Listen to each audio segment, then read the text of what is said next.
Hello everyone and welcome to the September subscription coffee tasting video.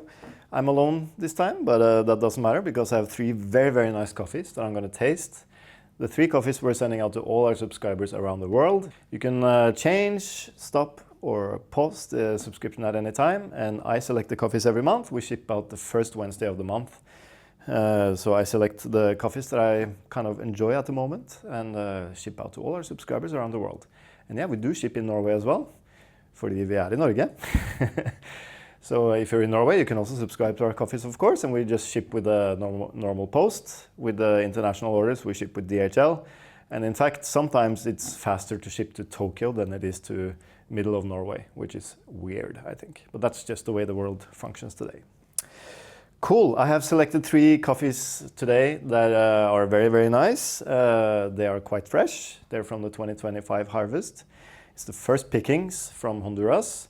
In Honduras, we actually ship twice because we buy from two producers there, from the Finca el Puente or Caballero family in the south, where in Marcala. And then in the north, in the Santa Barbara mountain, we buy from Hobnil and his farm Nacimiento and Vikingo. And we normally consolidate these coffees and ship them together. So the first container arrived a little bit earlier this summer, which is from the first pickings. That means pickings from January, February. And then the March, April, May pickings are shipped a little bit later. So they come a little bit later. And normally the later pickings tend to taste a little bit more intense, but it really depends because some of the varieties are planted in lower altitudes, some are in higher. So it really depends. For instance, with the Caballeros, I prefer to buy Catuaí that is from slightly lower altitude because I prefer that coffee to taste a little bit more kind of rich and sweet rather than being very acidic. And that's just because I think that fits the profile of the coffee a little bit better. And that's my personal preference. Whereas with the geisha, of course, we prefer higher altitudes. That means more intensity of fruit and floral flavors. So every variety is a little bit different. Pacamaras also tend to taste a little bit better from the lower altitudes for some reason.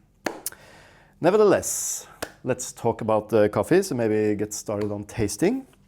We'll go to the first coffee, which is a variety that we have sent out in previous years, and it's gradually improving.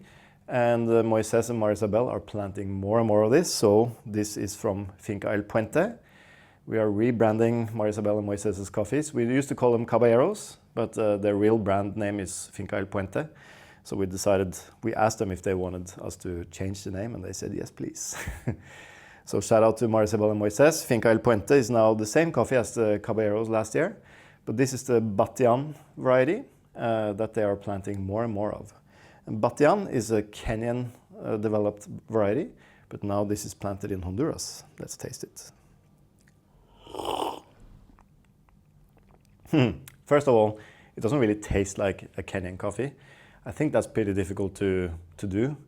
Even with the SLs that are planted around the world, they never taste as good as they do in Kenya. It's just something about the climate and soil and whatever. But this is a very interesting coffee when it's grown in Honduras. It's more subtle in the fruit character. There is for sure some red berries there. I do get this kind of violet floral aromas. Very subtle, but it's there. Yeah, a little bit of kind of dried fruit, violets, red fruit. Very interesting profile. And also some herbality, of course. This is a hybrid, which means they used Hybrido de Timor, I think, and I mixed it with the SL and other varieties. And then they developed a new kind of stable variety called Batian. There are different selections of it. And this was released in Kenya, I think, maybe 10 years ago now, maybe a little bit longer. And has also been distributed to other countries. So Marysabel and Moises have had this Batian for a few years, and I think gradually every year it's improving. This is from a mix of Batian from a little bit. They have like different farms in a bigger area. So Finca el Puente is kind of their big brand name, but they have, it's not just one farm with everything inside one boundary. There's like one little farm here, one little farm there, one little farm there in a mountainous area. And in each plot they have different varieties, and so this is a mix of Batian from several different plots. And I was there in March, cupping through many, many different lots and selected what I felt was the better ones. Took the samples home, recupped, and then selected the best of the best. And that's the result here. So we mixed them together based on, of course, moisture content and quality. So this is a mix, I think, of 4 different pickings, or maybe five or 6, I don't remember. But it's super clean, very, very clean coffee. You have this, for sure, this kind of purple floral flavor. I say purple because it's purple flowers, violets. Yeah, and a little bit of that red fruit and a kind of chocolatey herbal undertone that is there. You know, coffees from Marcala or from Marysabel and Moises always has this slight herbality, I think, which I think is really nice. Cool, so first coffee, Batian. It's washed, of course, from Marysabel and Moises, Finca el Puente in Honduras. Let's taste the second coffee we're sending out.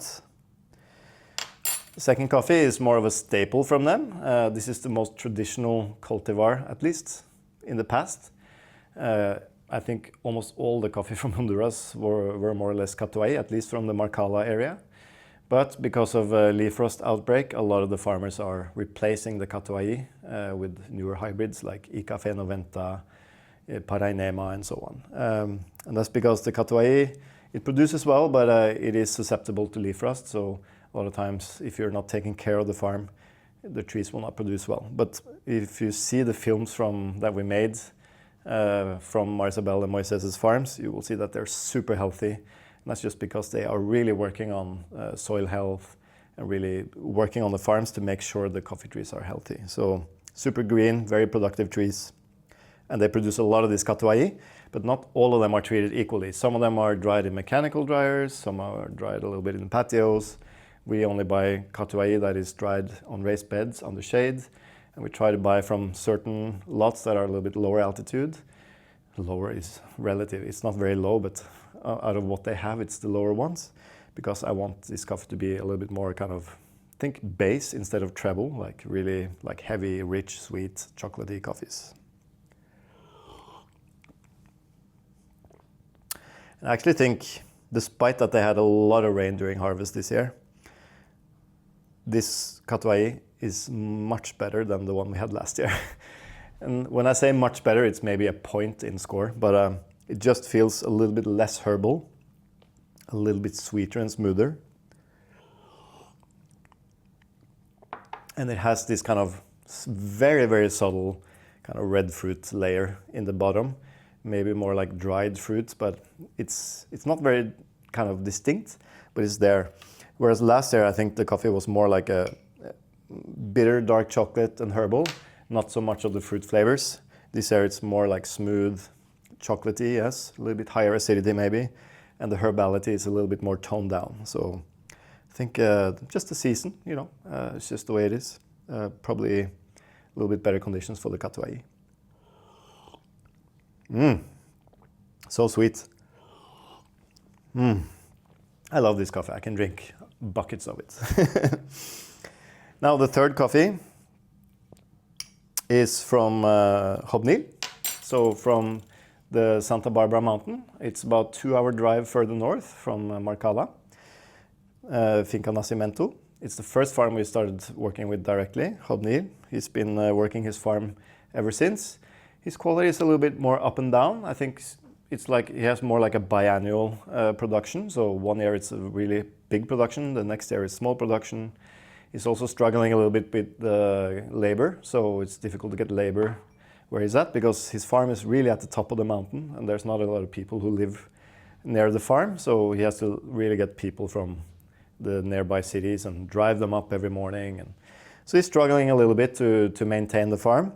And that kind of shows probably a little bit when I was cupping this year. I had to reject a lot of the lots, probably half from the first pickings, because it was also raining a lot during the harvest. So he had difficulties with, you know, phenol, which is a defect that can come when the cherries get too much water and they crack open and you get a little fungus attack while the cherry is still on the tree.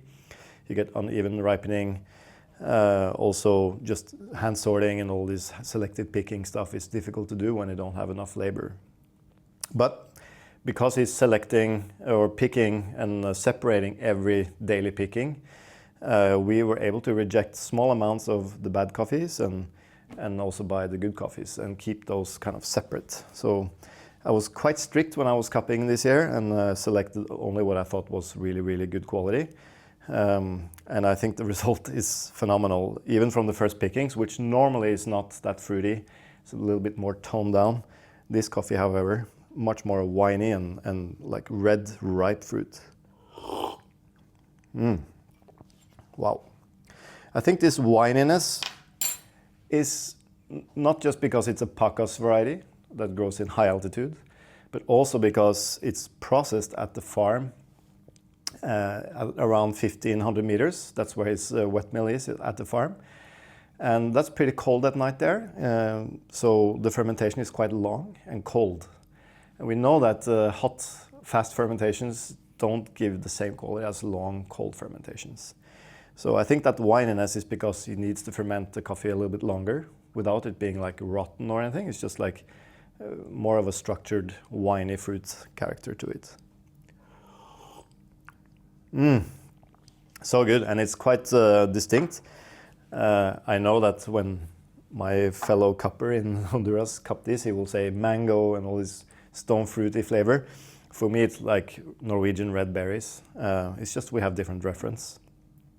But super elegant, quite high acidity compared to the Catuaí, and also much more of that kind of winey fruit. Well, let's go back to the Catuaí. Wow, some chocolate, caramel, subtle fruits, herbality for sure. Let's go back to the Batian.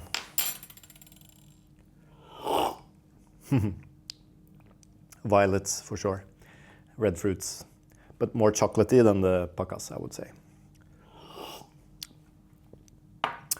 So there you have it, 3 coffees from Honduras, the first pickings from 2025.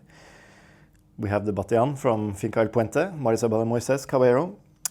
It's Moises Herrera and Marysabel Caballero actually, and the Catuaí from their farms as well. And then we have the third one, which is a washed Pacas from Finca Nacimiento in Santa Barbara in Honduras. Those are the coffees we're sending out. I really hope you like them and also hope you enjoy this video. If you want to set up a cupping like I do here, it's pretty simple. We have a tutorial on YouTube, but you basically grind coffee, pour water, wait, and then you drink the coffee. It's a really good way of having a reference. If you're wondering how to brew the coffees, just make a cup like this, then you have something to compare with, because it's a very, very forgiving brewing method and also gives you much more good representation of what the coffee is about, I think. So it's a perfect way to start. If you're unsure how to grind and brew, this is a perfect way to start. Cool. I hope I'll see you next month. Hopefully we'll get some coffees from Ethiopia out then. So until then, see you soon.